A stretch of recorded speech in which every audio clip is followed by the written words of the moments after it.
All right, welcome into another edition of Still Poddable Live. We are here on the CLNS YouTube channel. You can make sure to subscribe there to check us out weekly. Check us out at patreon.com/stillpoddable if you want to check out our show Monday through Friday, ad-free, best Celtics podcast analysis you can find out there. But today, myself and Jay King, we have a very special guest joining us for the show, Souichi Terada of MassLive.com. And we bring him in especially for today because I can guarantee you no one in the Celtics room has watched more Xavier Tillman than Mr. Sparty himself, Souichi Terada. And damn it, I don't know. We don't know when we're going to see Tillman. We don't know if it's going to be out of the All-Star break here or if he's going to need a little bit longer to get this knee ready to go. But he's probably going to play and he's probably going to make an impact. So we need to get the inside scoop from Souichi. But first off, Souichi, it's great to see you. Thanks for coming on. Yeah, thanks for having me again. Part two.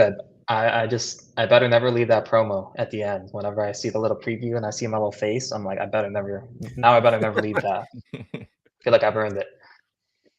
It's top building. This is only the big names get that type of billing, and you're All right. So, but you're only the second multiple time guest, I believe. Yeah. Oh wow. Who's the other one? Forsberg's the other. Oh wow. Okay. Forsberg's been on like 4 times. It's just kind of ridiculous. He's basically a third host. Or a fourth host. Yeah. He's grandfathered in, like you are out of winning plays here, but. But yeah, so just give obviously Souichi, as written here at MassLive.com for kind of 3 years now in the C's, but before his days at MassLive, Souichi both went to MSU and covered MSU basketball back. I believe, was it 2 years of the Tillman era, Souichi? Like you were done by the time he was a junior, right? Yes, because he was at MSU 3 years and I did his first 2 years. I didn't really cover basketball back then. I was more of a football guy because it's the Big Ten and everything. But yeah, so I was around. Yeah, I remember. He came in the same class as Jaren Jackson Jr. Little fun fact for you. Well, there you go. That's a ridiculous front court defensively in college basketball. Well, Jaren was one and done, so he wasn't actually around. And then Tillman didn't really become a contributor until he was a sophomore. But fun little fact, I believe I'm like 90% sure they were like best friends. And then when Tillman got drafted to Memphis, obviously Jaren was on the team, so it was kind of a reunion. I think Jaren was his best man at his wedding, so that's kind of a little fun detail for you guys. There you go. So this is why we brought Souichi on. Right, Souichi's got the good on Xavier Tillman. But yeah, so where do you want to again? You clearly have a lot of nuggets here on him. I guess we'll start on the floor here. And I'm sure you've been keeping rough tabs on him from afar in Memphis during his career, like you do with probably most of MSU guys. But where from that standpoint do you see him kind of sticking out the most, I guess, here when he does come into the equation and potentially like the areas where he could potentially be a boost to the big man rotation on the bench that we haven't heard about yet? Yeah, I guess with Tillman, when he came out from MSU, obviously his defense was never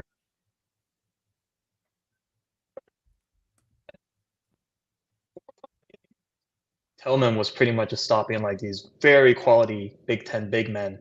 From a defensive standpoint, like Luka Garza struggled against him, and if you guys remember Luka Garza in college, like he was Luka Garza was a monster, dude. Yeah, right. And now you kind of see that buckets. He can't stop. Yeah, no, he can still get buckets. So in the college game, he was great, right? But Tillman gave him a lot of trouble.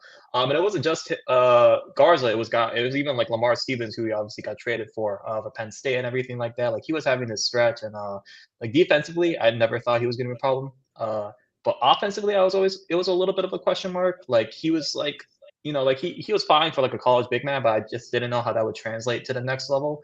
But when you look at the Celtics, like I don't think that's necessarily going to be something they ask for him, right? Like it's going to be kind of like a Luke Cornett role in the sense of like Luke doesn't really shoot threes anymore. And I remember seeing a few tweets being like, you don't want Tillman shooting threes when he got traded to Celtics. And I'm like, that probably is not going to be a problem. Like if Xavier Tillman is shooting consistent threes, I think something probably went wrong in the set or the possession or whatever. So I think that's where you feel good about the fit, especially. I think it'll be kind of interesting to see how Tillman is incorporated into the rotation once he's like ready to go and acclimated and everything. I'm not sure how much he'll be able to do that this season. right? Just because he hasn't played yet, it's already past the All-Star break and everything. But for the most part, like I like the fit. I think, right, like it's grit and grind, Memphis or anything, but like this is a tough dude.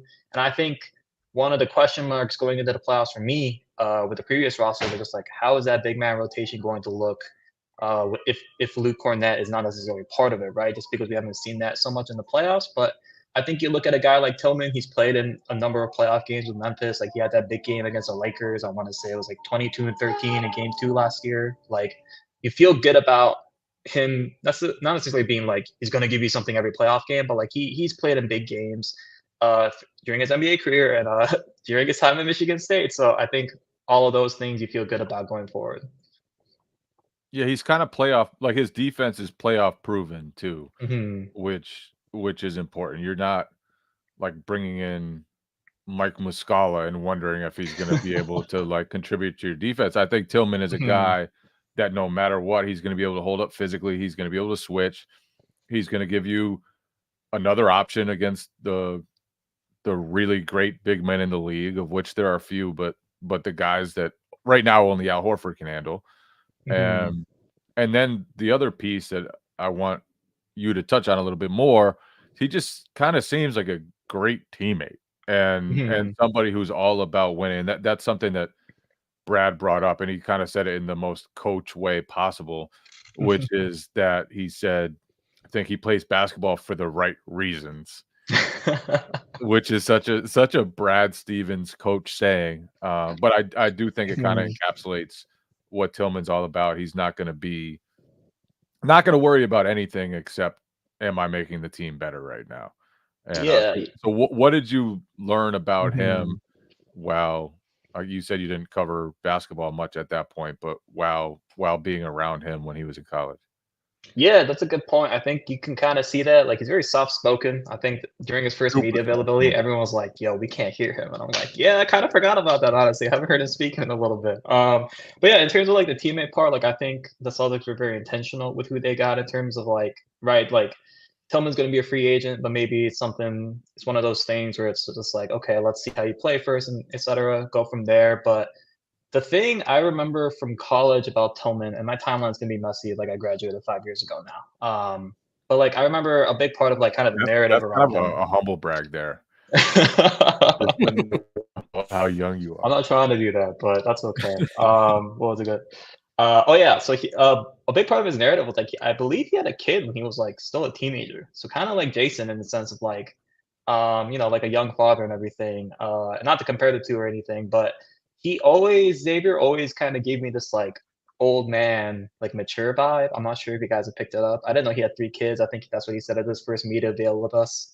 But he got like married pretty young and everything like that. So it just seems like he's like a couple years younger than me, but it always felt like he had his life more put together. I mean, I'm sure it helps playing Division I basketball and playing in the NBA, etc. But like you could kind of tell, and I think in a locker room, like you need like a mature voice like that. And like, I specifically remember the day of the trade, I saw some graphic, Michigan State versus Duke in the 2019 Elite Eight.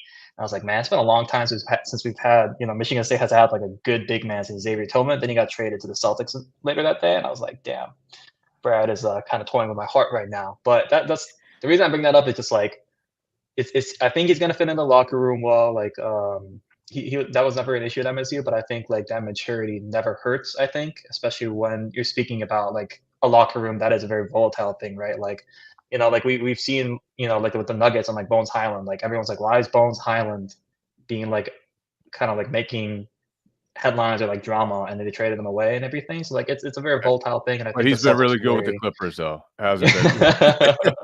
Yeah, right. So away.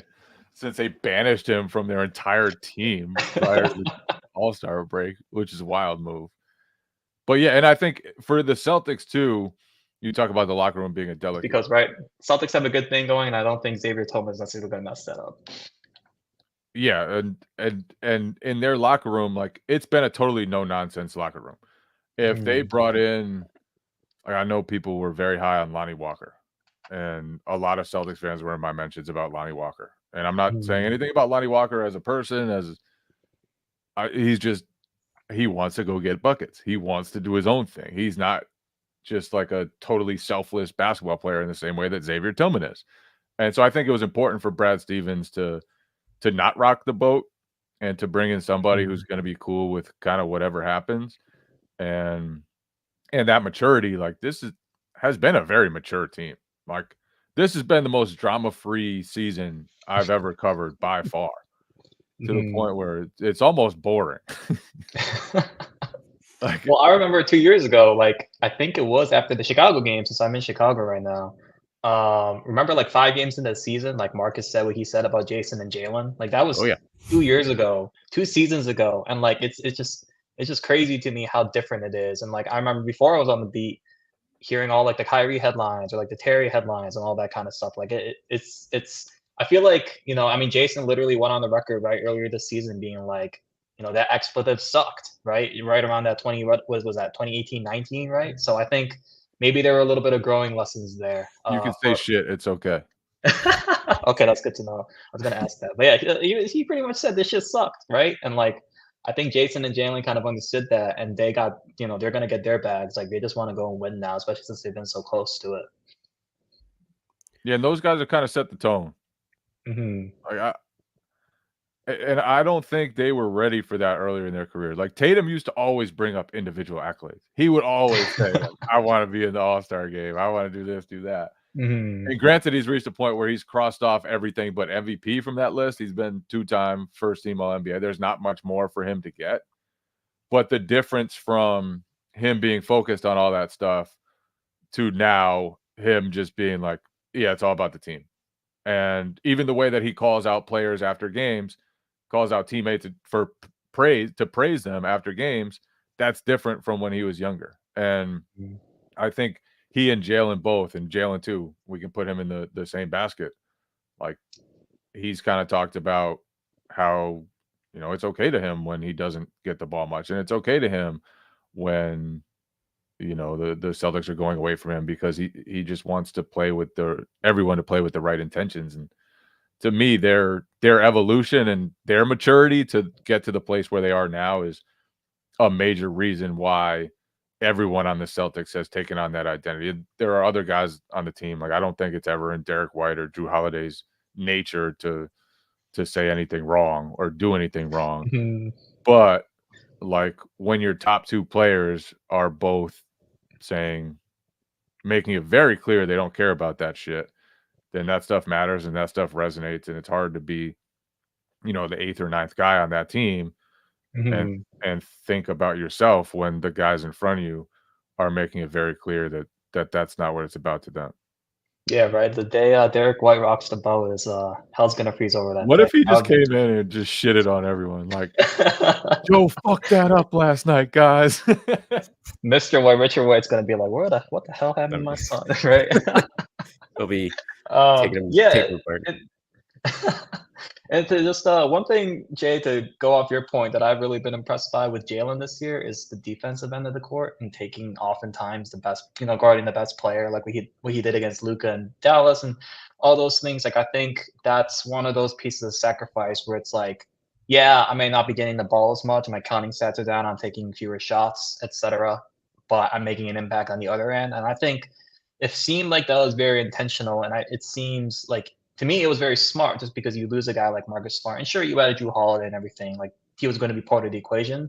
But Jalen kind of being that, you know, one of the top 2 guys, one of the leaders of the locker room, and be like, I'm going to invest a lot on this team. Like, Joe Mazzulla says it all the time. Like, when your best players want to play defense, it's just that much easier. And we've seen around the league what happens when the opposite goes, when, you know, your best player is not necessarily locked in on defense, right? And so I think that's a big part of the equation where you can buy into this team and you have this great culture. And it's just, you know, like I said, growing pains, I think, for these guys, Jalen and Jason, right? Like they're in their early 20s. But I think now that, as Jalen says, they're entering their athletic primes, like you can be hopeful that obviously this year is a great contention window, but it'll stay open as long as these guys keep that same mindset going forward.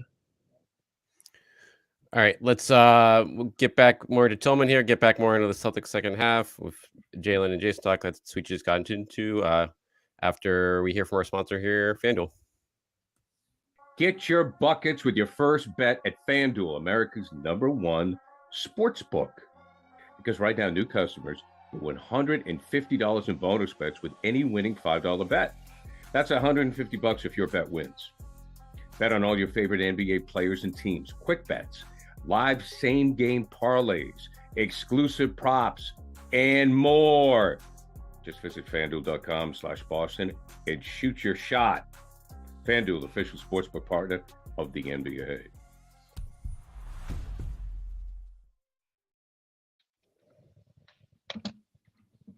Back here on YouTube, we're live with Souichi Terada. Make sure you check out patreon.com/Poddable if you want to get the show daily ad-free Monday through Friday with myself, Jay King, and Sam Jam Packard.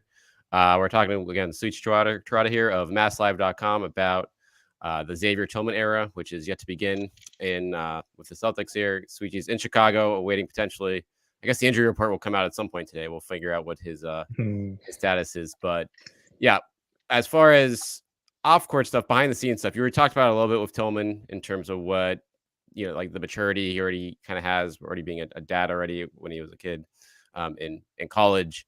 Is there anything else from his time at MSU that kind of stuck out to you from a, you know, on-court, off-court standpoint, like a leadership in the locker room? Obviously, sounds like a guy who kind of does, like I said, does what he needs to, does what the team needs him to, won't really rock the boat. But what, if anything else there kind of sticks out from you from what you saw from him? Yeah, I guess the number one thing is he was not this very heralded recruit coming out of high school. I believe he was like 84 or something. I just looked this up, and yeah, he was 85. You know, he was 106 in the composite 247 sports ranking. Like that's not necessarily someone you expect to go early second round like he did 3 years later. And so I always thought that was kind of cool. Like I said, my memory is a little fuzzy, but like I remember his rookie year, his freshman year, he wasn't necessarily this guy playing a lot.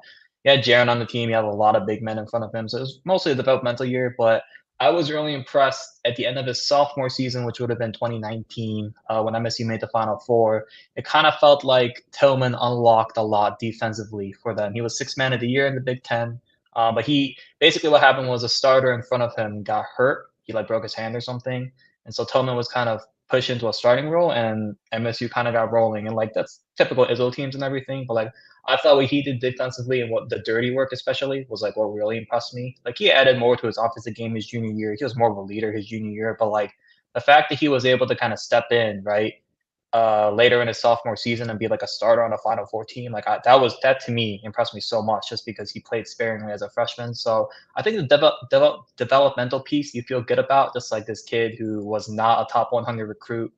Local kid from Grand Rapids, Michigan, and he was able to kind of do all these things. So, and the only other thing of that is like I said, like the dirty work. Tillman will probably do that, right? And I think that's why he fits the Celtics because like at this point, the Celtics don't need somebody who's going to put up points in bunches, right? Brad Stevens has talked about that over and over again.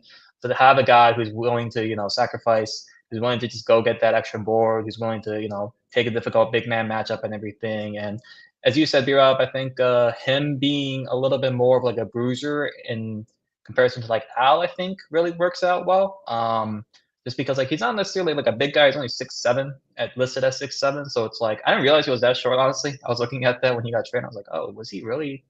I was like, oh, I thought he was like 6'10" or something. So I think though it adds another element to the Celtics in terms of like, yeah, you can spell Al maybe a little bit more in the first round or something like that when you're up big, and you can still feel confident with Tillman still in there. So between all those things, like right, like I feel I, I rooted for this guy in college for the most part. Like I feel good about him coming to the Celtics, and it's kind of cool to be like, oh hey, there he is again. Like I remember covering you in college, and one of the headlines I wrote in college for some reason was like winning the Battle of Bulge or something strange. So that I thought that was weird and funny. So Let's take up that headline. But no, you mentioned it's funny that you mentioned like you said, the developmental part of him here. And that's like it's kind of the sneaky part of this deal now. It's like obviously this is a deal for the present as big man insurance or potentially a wild card addition there, but they have bird rights on him. He's only making $1.9 million a year. He's obviously going to get a sizable raise next year, but that's something that could conceivably be within the Celtics budget, especially if he shows that he can kind of mesh well with this group there. And he's still fairly young. I don't know how much upside there is left, but this team moving forward is going to need, pieces that don't break the bank to fill out the rest of the bench, or even just pieces that you can considerably, movable salary too, like Mhm. for down the line, because there's not going to be many of those on this roster either outside of the top 6. So to get a guy, it seems like, who can check that box and also not be gunning for himself in that contract year at the same time. Mhm. It's like it's hard to check both of those boxes, but it seems like the Celtics may have done that here. Yeah, and it could be like kind of like a pay and Pritchard situation, right? Where you're kind of able to lock him down for cheap money, and like who knows what Pritchard's future holds. Like you said, B-Rob, I think he's a great tradable contract that has some value. So maybe Tillman is kind of that along the lines, but like he's only 25 years old after his rookie deal. Like I think you're about to get the prime years of his contract, years of his athletic career, and you can get him down for pretty cheap. And I think it is kind of fascinating when you think about it. Like Tillman probably isn't going to be, like we said, like he's not going to be like, I need a lot of points. Like I need to show out like a Lonnie Walker, because I think he understands like his value comes in doing the dirty work. And if he just is able to show that on a big stage, like the East Finals or the Finals, hopefully with the Celtics, like I think he'll get his payday. And, maybe that's something the Celtics have already loosely talked about in terms of like, hey, as long as like things are good, like we can talk long term. And maybe he feels a little bit more security in that regard. And especially with the Al Horford X factor of like, how much longer is he going to play? Sure. Mm-hmm. That's just something that's going to be, I don't want to say looming over, because he hasn't really aged at all, and he continues to be a legitimate player and a guy who spreads the court, the rare big man who spreads the court and can guard and really guard both at the rim and on the perimeter. But he's 37 years old. Realistically, he will not play for the Celtics forever, I don't think. We'll see, Jay. I don't know. And so it's funny, because I remember when they brought in Robert Williams, and it was like, this could be the succession plan for Al Horford. And then it's like years and years later, and Al has come back, I think, for a second stint in Boston since then, and Rob is gone, and and it's just Al still playing like 25 minutes a night, 20 minutes a night, whatever it is, and still playing at a super high level. And it's like, this dude, they've been looking for succession plans for half a decade now, more than half a decade. Very Tom Brady-esque. Yeah. But now the succession plan is for like a backup big, not necessarily for a high level big. Although Tillman, his defense has been super high level this year. Like if you look at the advanced numbers, he's right up near the top in a lot of those numbers. I think EPM ranks him as the third best defender behind, I think it's Isaiah Hartenstein and Jonathan Isaac so far. And Hartenstein, I would not expect to see that name. Yeah. List, right? Yeah. He's had a really good year though. He really has. Like, and that's someone I feel like the Celtics we're looking at him a couple years ago when he was a free agent here, but that's one of those deals that obviously has hit well for the Knicks and now put them in a spot now where they're, despite their injuries, are right there in the Eastern Conference playoff picture. Yeah, buddy. Although Randall said surgery is not ruled out, so didn't see that one. Yeah, so hopefully he can avoid that. They're having a good year. Do we have any closing Tillman thoughts, or should we pivot to the second half of the season here? Not too much, other than the fact that Tillman is the last great Michigan State big man, and I miss that era of Michigan State basketball a lot. It's just going to depress you to remind you that era is gone now. Just watching him. Man, you guys don't even understand, man. Right before COVID hit, Michigan State was hitting its stride. March, they're on like a 5-game winning streak. Like 4 of them were quad 1 wins, and they were rolling. And then COVID hits, and that is still one of the biggest what ifs in recent Michigan State history. So seeing Xavier Tillman, I'm like, damn. What if, man? What if? That's my only closing thought. What if the Michigan State Spartans could have won a natty in 2020? I would have been a much happier man, but that's okay. What could have been? You're going to be insufferable wearing all your Spartans gear, chatting about him with There's another B member who wears a player at alma mater. I'm just saying. Gary Washburn loves to wear his Cal gear. So I'm just saying, this is a double standard. I have told Gary this. So let it be known. Yeah. I wear my Skidmore gear sometimes, but they don't have any alums on the team. Where That's did you hard. go, B-Rob? Boston College. I knew that. The My BC bad. guy, yeah. Yeah, I'm trying to think of the last, maybe Sean Williams, probably the last Celtic in wearing Celtics green, I think, from BC, but I don't think he lasted maybe a month. Who knows where he is now. Yeah, he didn't. They They're did get Reggie okay Jackson. this year. They're not terrible this year. Quentin Post is good. Yeah, I haven't honestly watched any of them, but I know they started to turn things in the right direction the last year or two. With Yeah, they had like a fun Xavier. little run in the ACC tournament. I remember. And they So- got I think that Bill was last O'Brien as their football Yeah, I know, right? coach. Like, that's things crazy. are looking Look up out for now. the Eagles. MSU actually plays BC in football this fall, so B-Rob and I will have some beef that week. Get ready. Is it is it at BC? Yeah, BC. it is. Yeah, I've already told Ooh. all my friends to come. I was like, you guys gotta come. Souichi has friends everywhere. Souichi truly has friends all across the globe. It's like actually one of the to, more impressive things I've ever seen. The man has a lot of friends. People say I'm a friendly guy. What can I say?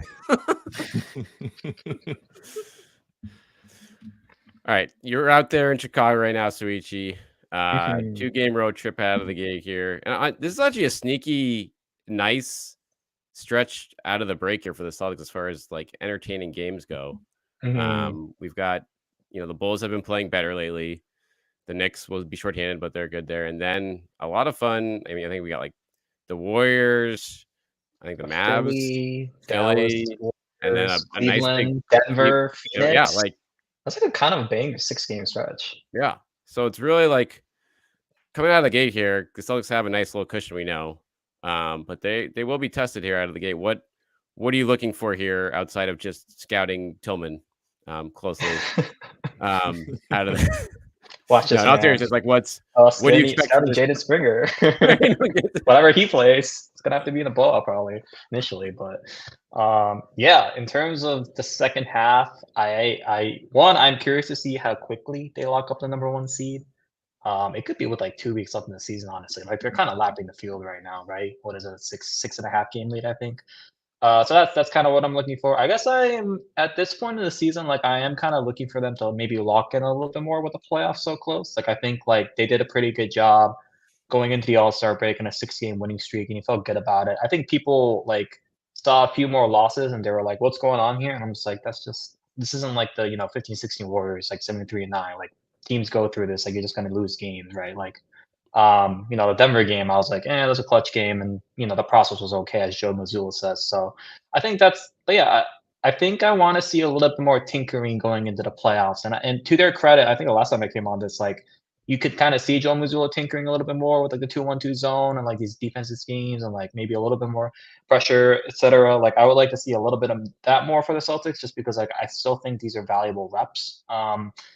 One thing I'm curious about, I guess, is to see if Mazzulla tinkers a little bit more with the rotation, just to see like how certain pieces fit. But for the most part, like I think if you're a Celtics fan, obviously one, you feel great. I just don't have too much to criticize at this point, just because like the play has been so good and the vibes have been so good. It's just like very hard to be negative, to be like, yeah, they lost a few games, but like not, like the East especially is so like it's just kind of like I don't know what to make of it, especially with like Philly and Embiid. You got the Bucks free falling. Doc Rivers going on this crazy media tour.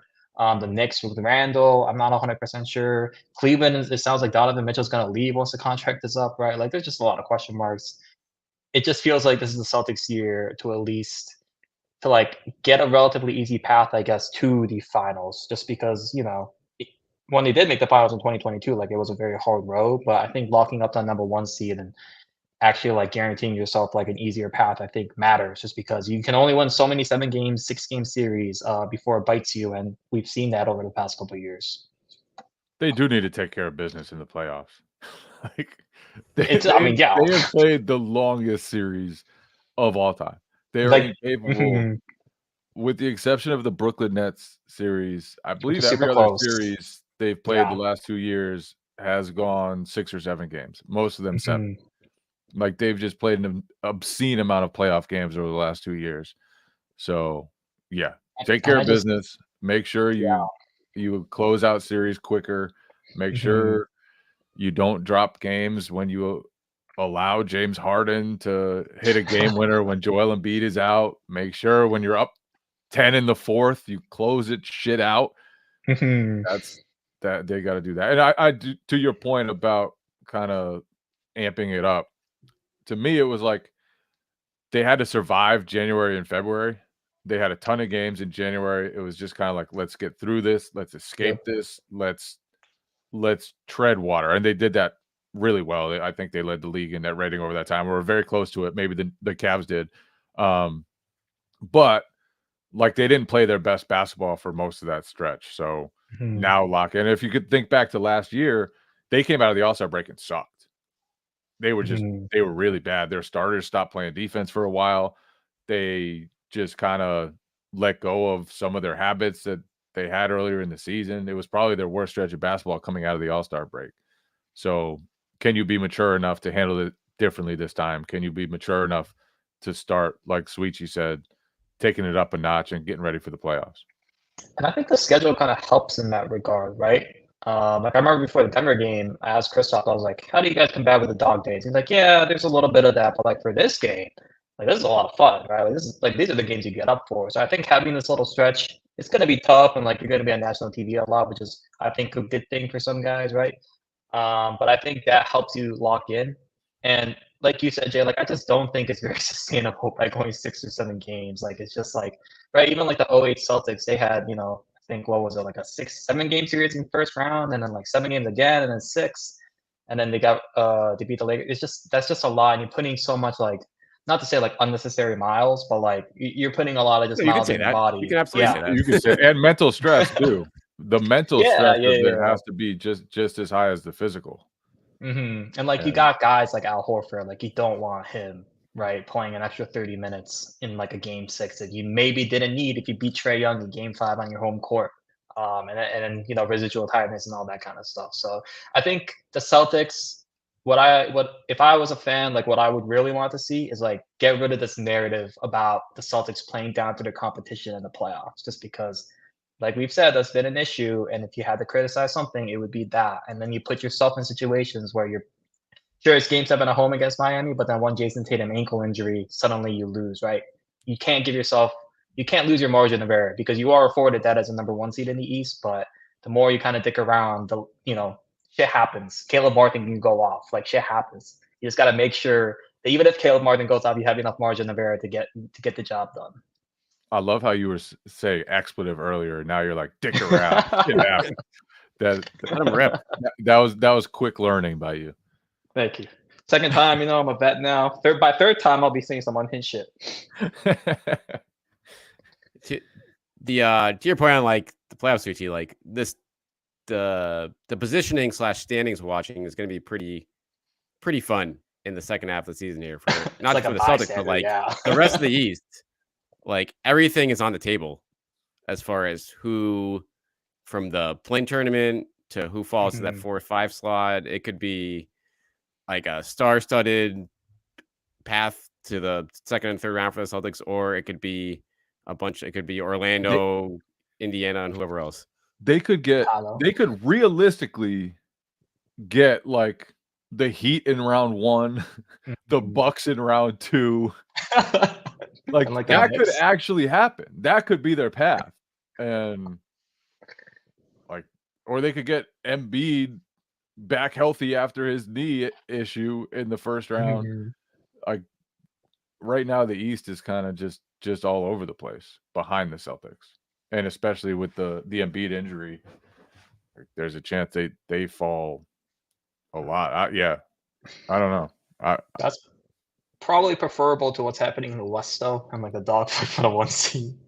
They would have, they would have like a cushion on the 1 seed, obviously, over in the West, but like instead of just like looking over your shoulder constantly, and like you said, Jay, like when they played poorly out of the All-Star break, like part of that dropping to the 2 seed was the Bucks just went on this. I forgot what it was, but it was like a 13-game winning streak or something, right, at the end of last year. And then they pretty much took the 1 seed. And the thing that really struck me after that was like reading about, or I forgot, someone might have said it, but they were like, the Celtics were a little shocked that they weren't the 1 seed, just because like, remember Joe coached the All-Star game, like they pretty comfortably had it for most of the season until the Bucks went on a run. So this year, obviously, that probably isn't going to happen unless the Celtics do something poorly, and then the Doc Rivers led Bucks does something crazy, and I just don't quite see that in the future.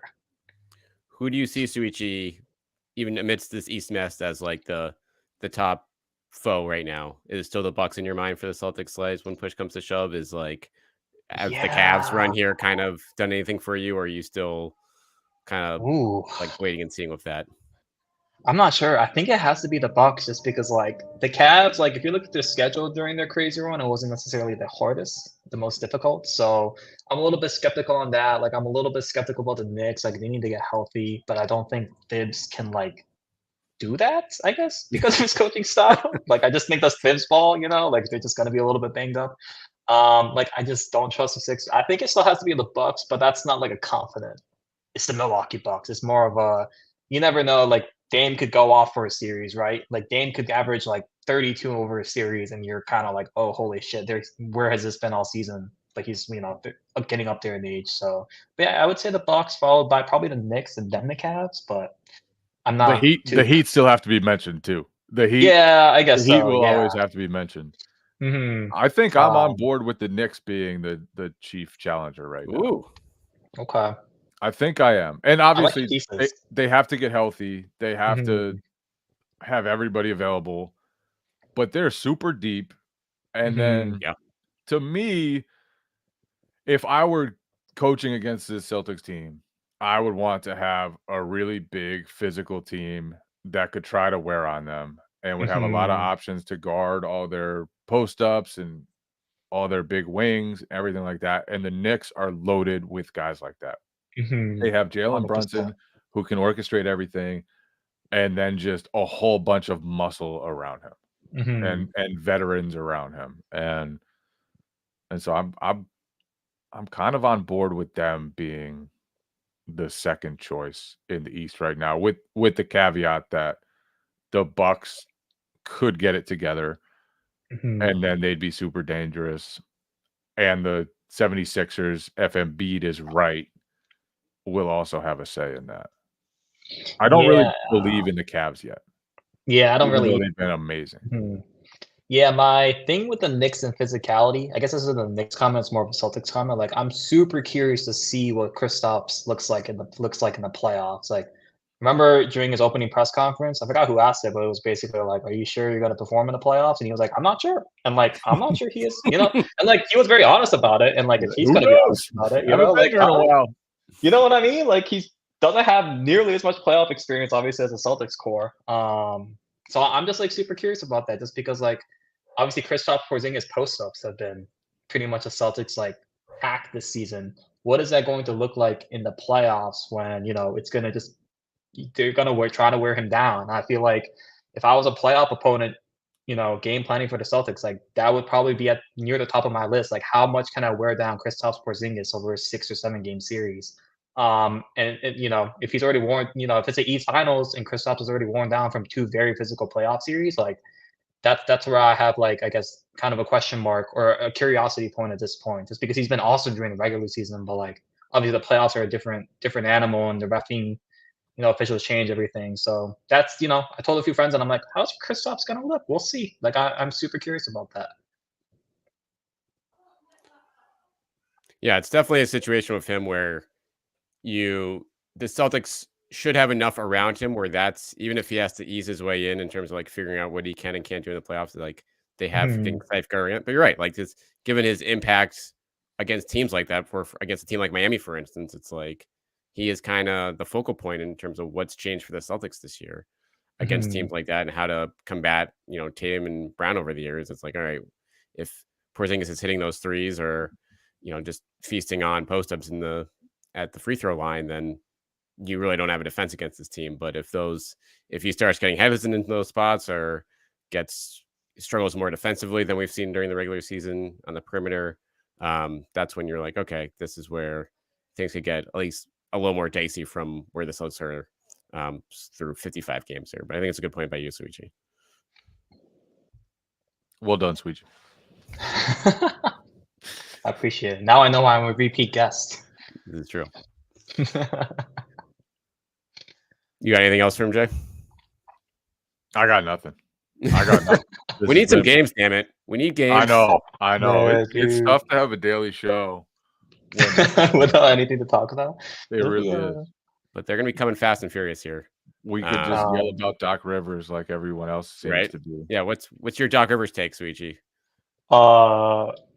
Pretty much the same as everyone else's. Like, what the hell are you doing? Is my question. You know what I just don't understand why it's productive to go on the record and be like, I told Kawhi this about Shea, and I told the Bucks ownership this, and then it's XYZ, and then JJ Redick is it just doesn't seem like very like productive, I guess. Like, don't you like I would probably lay low, you know? In some ways, like the Celtics staff not being available this All-Star break was like a good thing for them, because then Doc does that with the Bucks and everything, and then I know Celtics fans loved Wick getting the reference call or whatever from the Bucks ownership and everything. So it's been a kind of a rough week or two, I feel like, for like the Bucks front office ownership group, just because of like everything that's happened.